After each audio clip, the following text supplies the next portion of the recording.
नमस्कार विद्यार्थी मित्रांनो आणि आदरणीय पालकांनो, महाराष्ट्र मेडिकल करिअर काउन्सिलिंग या यूट्यूब चॅनलतर्फे मी आपली मार्गदर्शक शमी महाडेश्वर तुम्हा सर्वांचे मनापासून स्वागत करते। नीट 2026 ची तयारी करणाऱ्या प्रत्येक विद्यार्थ्यांसाठी आणि त्यांच्या पालकांसाठी आजचा हा व्हिडिओ अत्यंत दिलासादायक आहे।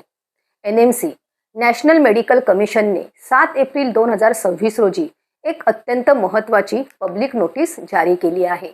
यामध्ये तुमच्या खिशावर पडणारा लाखो रुपयांचा बोजा कमी होणार आहे। नक्की काय आहे हा निर्णय, फी किती वर्षांची भरायची हे आज आपण सविस्तर पाहणार आहोत। फी संदर्भात मुख्य समस्या काय होती, आतापर्यंत नक्की काय घडत होतं, तर अनेक खाजगी मेडिकल कॉलेजेस किंवा अभिमत विद्यापीठे ज्यांना आपण डीम युनिव्हर्सिटी म्हणतो, अशा संस्था विद्यार्थ्यांकडून पूर्ण 5 वर्ष किंवा चक्क 5.5 वर्षांची फी वसूल करत होते। महत्त्वाची गोष्ट म्हणजे ज्या काळात इंटर्नशिप सुरू असते त्यासाठी सुद्धा फी आकारली जात होती। पण मित्रांनो, शैक्षणिक अध्यापन म्हणजेच अकॅडमिक टीचिंग नसताना विद्यार्थ्यांकडून फी घेणे हे अन्यायाचे आहे, असे आता NMCने स्पष्ट केले आहे। दिनांक 7 एप्रिल 2026 ची NMC ची नोटीस काय सांगते? NMCच्या नवीन नियमानुसार MBBS कोर्सची रचना 2 भागात विभागली आहे। एक, शैक्षणिक कालावधी म्हणजेच अकॅडमिक स्टडी हा 4.5 वर्षे म्हणजे 54 महिने इतकाच आहे। 2, कंपल्सरी इंटर्नशिप ही 1 वर्षाची असते। महत्त्वाचा निर्णय, NMCने स्पष्ट आदेश दिला आहे की मेडिकल कॉलेजेसनी केवळ 4.5 वर्षांचीच अकॅडमिक ड्युरेशन घ्यावी। इंटर्नशिपच्या कालावधीत कोणतेही लेक्चर किंवा शिक्षण नसल्यामुळे त्या कालावधीची फी घेणे बेकायदेशीर ठरेल। थोडक्यात सांगायचे तर fee should be charge only for 4.5 years. या संदर्भात NMCने सुप्रीम कोर्टाचे संदर्भ दिलेले आहेत। NMCने घेतलेला निर्णय खरं तर NMCचा निर्णय नाहीच, खरा निर्णय आहे सर्वोच्च न्यायालयाचा। NMCची नोटीस म्हणजे हा निर्णय फक्त सांगण्यापुरता नाही, तर याला सर्वोच्च न्यायालयाचे पाठबळ आहे। NMCने आपल्या नोटीसमध्ये TMA पे फाउंडेशन, इस्लामिक अकॅडमी आणि PA इनामदार यांसारख्या प्रसिद्ध खटल्यांच्या निकालांचा संदर्भ दिला आहे।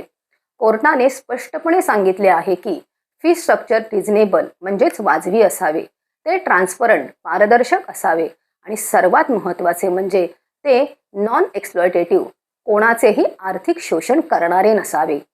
सर्वोच्च न्यायालयाच्या वरील केसेसमधील निर्णयानंतर NMCने 7 एप्रिल 2026 रोजी नोटीस जारी करून 5 किंवा 5.5 वर्षाची फी उकळणाऱ्या डीम युनिव्हर्सिटी आणि इतर कॉलेजेससाठी कडक इशारा दिलेला आहे। विद्यार्थी मित्रांनो, हा नियम फक्त कागदावर नाही, जे कॉलेजेस या नियमांचे उल्लंघन करतील त्यांच्यावर NMC ॲक्ट 2019 अंतर्गत कडक कारवाई केली जाईल। जर एखादे कॉलेज तुम्हाला 4.5 वर्षांपेक्षा जास्त फीसाठी सक्ती करत असेल तर त्या कॉलेजवर दंडात्मक किंवा कायदेशीर कारवाई होऊ शकते। कदाचित त्या कॉलेजची मान्यताही काढून घेतली जाऊ शकते। त्यामुळे पालकांकडून फी कळणाऱ्या कॉलेजांनो सावधान, आता NMCची गाईडलाईन तुम्हाला ऐकावीच लागेल। विद्यार्थी आणि पालकांनो, आता तुम्हाला काय करायचे आहे तर फी स्ट्रक्चर तपासा। कोणत्याही कॉलेजला प्रवेश घेण्यापूर्वी त्याचे प्रॉस्पेक्टस आणि फी ब्रेकअप नीट पहा। इंटर्नशिप फी देऊ नका। इंटर्नशिपच्या नावाखाली जर वेगळे चार्जेस घेतले जात असतील तर त्यांना या NMCच्या नोटीसची जाणीव करून द्या। फायनान्शियल प्लॅनिंग, यामुळे पालकांचे 1 वर्षाच्या फीचे लाखो रुपये वाचणार आहेत। त्या दृष्टीने आपल्या खर्चाचे नियोजन करा। सर्वात महत्त्वाचे म्हणजे NMCच्या या नोटीसमध्ये विशिष्ट शैक्षणिक वर्ष नमूद केलेले नाही, पण ही सूचना तात्काळ लागू आहे, म्हणजेच 2026-27 शैक्षणिक वर्षापासून निश्चितपणे लागू राहील। तसेच चालू प्रवेश प्रक्रियेलाही लागू होऊ शकते। सर्वात महत्त्वाचे म्हणजे 2025 मध्ये किंवा त्यापूर्वी प्रवेश घेतलेल्या विद्यार्थ्यांना सुद्धा ही सूचना लागू राहील। सर्व विद्यार्थी आणि पालकांना आम्ही एवढे सूचित करू इच्छितो की सर्वोच्च न्यायालयाच्या वरील निर्णयांचा आणि NMCच्या वरील 7 एप्रिल 2026 च्या नोटीसचा उपयोग करून योग्य फी भरा। जर आपण जास्त फी भरत असाल तर आपली फी कमी करून घ्या। महाराष्ट्र मेडिकल करिअर काउन्सिलिंग नेहमीच विद्यार्थ्यांच्या हितासाठी काम करत असते। तुम्हाला नीट 2026 काउन्सिलिंग प्रक्रिया किंवा फी स्ट्रक्चरबद्दल अशा अपडेट हव्या असतील तर स्क्रीनवर दिसणाऱ्या आमच्या व्हॉट्सअप नंबरवर जाऊन फ्री अपडेट असा मेसेज करा. आम्ही तुम्हाला आमच्या अधिकृत व्हॉट्सअप अलर्ट ग्रुपमध्ये समाविष्ट करून घेऊ.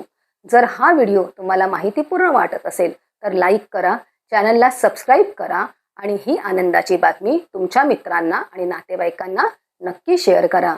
पुन्हा भेटूया अशाच एका महत्त्वाच्या अपडेटसह. तोपर्यंत धन्यवाद.